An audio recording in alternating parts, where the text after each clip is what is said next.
ขี้จุถึงเมาเพอเมาลุกแต่เป็นกำอูนั้นเจือถือได้เป่ามันเมื่อวันล่นนี้บ่ตันหืออยากอย่างใดเอาขอบอกก็ไว้วันแก้วล้ำไปแก้วเลยลืมเคียง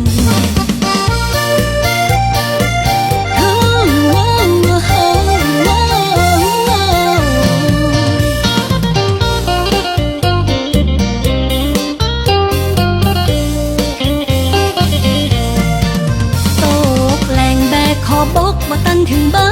นตัวป่อกำนั้นห้องแก้วนั้นมันนี่นามีคนหูหันว่าแก้วมันเต็กเน็กปอดใจสอบสวนแก้วหินตายพลักปอดใจเปิดมานั่งให้ตัวป่อกำนั้นว่าแก้วนั้นบ่เคยคิดจุกถึงเมาเพอเมาลุกแต่เป็นกำอูนั้นเจือถือได้เบามันเมื่อวันล้นนี้บ่ตันหืออยากอย่างใดเอาขอบอกก็ไว้วันแก้วล้ำไปแก้ว